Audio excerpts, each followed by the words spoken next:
જય જિનેન્દ્ર કિડ્સ. દીદી આજે તમને શું શીખડાવવાના છે ખબર છે? આજે દીદી એક મસ્ત મસ્ત સ્ટોરી લઈને આવ્યા છે. કોને સાંભળવી છે સ્ટોરી?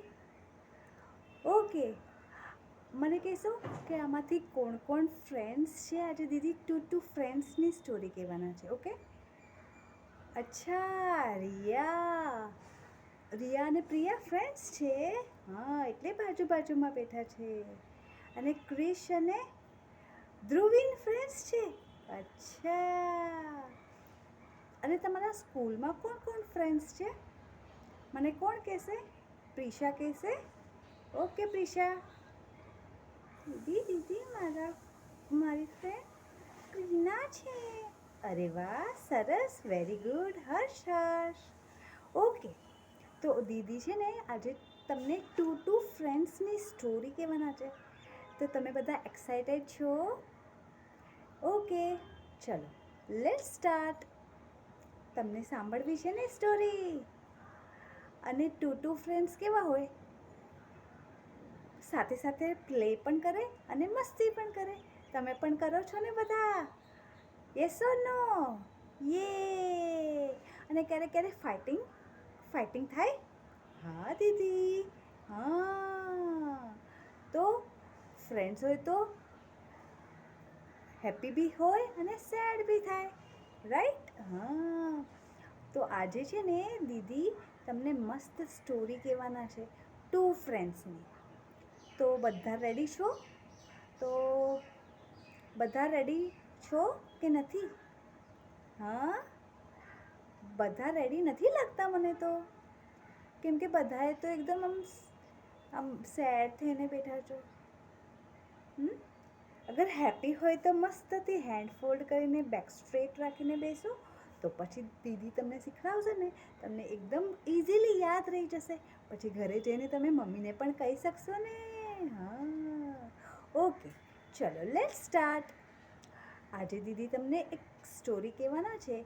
એ સ્ટોરી છે ને આપણા જૈન આગમમાંથી આવ્યા છે. જૈન આગમ એટલે શું? જૈન આગમ એટલે જે સાધુ સંત આપણને એમાંથી વાંચે અને ભણે અને ભણાવે, એને આગમ કહેવાય. તો તમને દીદી બતાવે કયું આગમમાંથી આવે છે? ઓકે, આ આગમનું નામ છે ભગવતી સૂત્ર. કયું છે? ભગવતી સૂત્ર. કયું છે? ભગવતી સૂત્ર. હા, આ ભગવતી સૂત્રની આગમમાંથી આ સ્ટોરી આવી છે. તો તમે બધા આ સાંભળવા માટે રેડી છો હવે? આ ભગવતી સૂત્રમાં ટુ બોયઝની સ્ટોરી છે. તો એમાં વન ટાઈમ શું થાય છે કે ટુ ફ્રેન્ડ્સ હોય છે. તો એ લોકો બહુ હેપીલી એકબીજાની હારે ફ્રેન્ડશિપ હોય છે. તો રમતા હોય, બધું કરતા હોય. એમાંથી એક બોય હતો ને, એનું નામ શું હતું ખબર છે? અને એ છે ને, એ તમને હું હમણાં કહું છું દીદી કે છે. ઓકે, પણ એ છે ને બહુ ફાઇન, એને જૈનિઝમનું નોલેજ હતું. તમે બધા ક્યાં આવ્યા છો? જૈન સ્કૂલમાં. જૈનિઝમ શીખવા આવ્યા છો ને? જૈનિઝમ શીખવા આવ્યા છો ને? એમાં નમો અરિહંતાણમ, નમસ્કાર મંત્ર, પછી વંદામી, પછી કૌશક, બધું શીખવા મળે છે ને તમને? કેટલું મસ્ત મસ્ત શીખવા મળે છે, રાઈટ? અને પછી બર્ડ્સને હિટ કરાય? નો કરાય. એવું સ્મોલ થિંગ્સ બી દીદી શીખડાવે છે ને. એન્ટ ઉપર એન્ટ જતી હોય તો એની પર લેગ્સ રખાય? No hit, no hurt, only love. Yes or no? હા. તો એવી રીતે જે ટુ ફ્રેન્ડ્સ હતા ને, એમાંથી વન બોય હતો ને, એને છે ને જૈનિઝમનું બધું આવડતું હતું થોડું. તમારી જેમ તમને આવડે છે ને? કોઈક ડોગને સ્ટોન થ્રો કરે તો તમે કહો ને, નો, દીદીએ અમને શીખડાવ્યું છે કોઈ દિવસ કોઈને હર્ટ કરાય નહીં, પણ શું કરાય? એ લોકોની ટેક કેર કરાય. Yes or no? હા. તો એ જે હતા ને એ 2 ફ્રેન્ડ્સમાંથી 1 ફ્રેન્ડને એ જૈનિઝમનું નોલેજ હતું. પછી એ લોકો આગળ જાય છે અને આગળ જાય છે ત્યારે એ લોકોને એક કોલ આવે છે. હલો, તમને ફોન આવે તમારા ફ્રેન્ડ્સનો? યસ સર નો? હા, એ લોકોને એવો કોલ આવે છે કે તમને હવે આર્મીમાં જવાનું છે, તમારું નામ આવી ગયું છે. એ બંને આર્મીનું સ્ટડી કરતા હતા. તમે લોકો તમારી સ્કૂલમાં સ્ટડી કરો કે નહીં?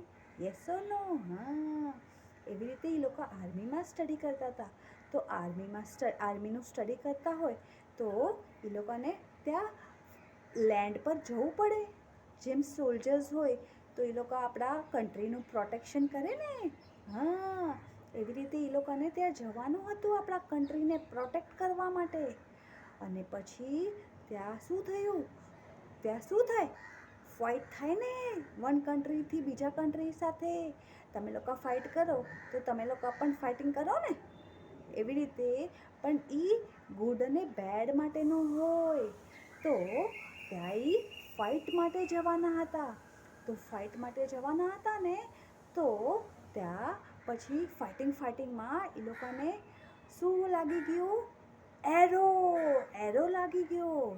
એરો લાગી જાય તો શું થાય? ઇન્જર્ડ થઈ જાય ને. ઇન્જર્ડ થઈ જાય તો ફોલ થઈ જાય. જો દીદી બતાવે છે તમને. જો એ લોકોને બહુ એરો લાગી ગયા તો ફોલ થઈ જાય કે નહીં? અને ફોલ થઈ જાય પછી શું થાય? હર્ટ થઈ જાય. Yes or no? હા, જો 2 બોયઝ છે. યસ ઓર નો? અને 1 બોયનું નામ શું હતું? દીદીએ તમને કીધું છે? તમને ખબર છે નહીં? ઓકે, તો તમને જાણવું છે એ બોયનું નેમ શું હતું? એ બોયનું નેમ હતું વરુણ નાગનટવા. શું હતું? વરુણ નાગનટવા. શું હતું? વરુણ નાગનટવા. અને આ બીજો એનો ફ્રેન્ડ હતો. ઓકે, તમારું નેમ હોય છે ને અને બીજો બી ફ્રેન્ડ હોય ને, એવી રીતે એ બોયનું નામ શું હતું? બધા રિપીટ કરો દીદી સાથે. વરુણ નાગનટવા. હા, તો એ બોયને અને એના ફ્રેન્ડને બંનેને બહુ એરો વાગી ગયું. બહુ એને એરો હોય ને ત્યાં બધા એરોથી એકબીજાને પ્રોટેક્ટ કરવાનું હોય ને. આપણા કન્ટ્રી માટે ફાઇટ કરવા માટે ગયા હતા. સોલ્જર્સની રિપ્રેઝેન્ટ કરવા ગયા હતા આપણા ઇન્ડિયાના કન્ટ્રીમાંથી. ઓકે, તો એટલા માટે એ લોકોને ઇન્જર્ડ થઈ ગયા. હવે તમને મેં દીદીએ કીધું હતું ને કે વરુણ નાગનટવા હતો ને 1 બોય, એને શેનું નોલેજ હતું? દીદી જૈનિઝમનું. હા, કરેક્ટ ક્રિશા. તો એને જૈનિઝમનું નોલેજ હતું. જૈનિઝમનું નોલેજ હશે તો હવે શું કરશે? તમને બધાને જાણવું છે? ઓકે, તો એને શું કર્યું? એને છે ને એને ટ્રાય કરી કે એને એરો કાઢી નાખે એનો. અને એ છે ને નોર્થ ઈસ્ટ ડાયરેક્શનમાં એ ફેસ થવા લાગ્યો. ત્યાં આપણા કયા ભગવાન હોય? શ્રીમંદર ભગવાન. ઓકે, અને એને ઈશાન ખૂણો પણ કહેવાય. એ સાઈડ એ ફેસ કરવા લાગ્યો. અને એના બીજા ફ્રેન્ડને તો એવું કાંઈ ખબર હતી નહીં. પણ એ છે ને એના ફ્રેન્ડને વરુણ નાગનટવાને ઓબ્ઝર્વ કરતો હતો. તો એને છે ને એને શું કર્યું? એનો એરો કાઢવાની કોશિશ કરી સ્લોલી. તો પછી એને એરો કાઢ્યો તો એના ફ્રેન્ડે પણ એનો એરો કાઢ્યો. જો દીદી બતાવે છે. જો એ લોકોએ એરો કાઢી નાખ્યા. એરો કાઢ્યા અને પછી વરુણ નાગનટવાએ એને જૈનિઝમનું નોલેજ હતું ને તો એને ગોડની સામે એને પ્રે કરવાની કોશિશ કરી અને એને સંથારો લીધો. સંથારો એટલે શું? સંથારો એટલે એને બધાને જેટલા બી એનાથી કોઈ હર્ટ થયું હોય ને એને માફી માંગી. મિચ્છામી દુક્કડમ કીધું અને મિચ્છામી દુક્કડમ સોરી અને હું બધાને માફ કરું છું અને હું કટ ઓફ થાઉં છું. એને એવી રીતે એને પ્રે કરી એના માઇન્ડમાં. અને એના બીજા ફ્રેન્ડને તો કંઈ આવડતું નહોતું. હવે એ શું કરે? તો એને થિંક કર્યું, એને બી હેન્ડ્સ જોઈન કર્યા અને એને શું વિશ કરી? ગોડ, મને તો કાંઈ નથી આવડતું, પણ હું મારી એવી વિશ કરું છું કે જે મારા ફ્રેન્ડનું થાય એ મારું પણ એવું જ થાય. એટલે એના ફ્રેન્ડે વરુણ નાગનટવાએ શું વિશ કરી હતી?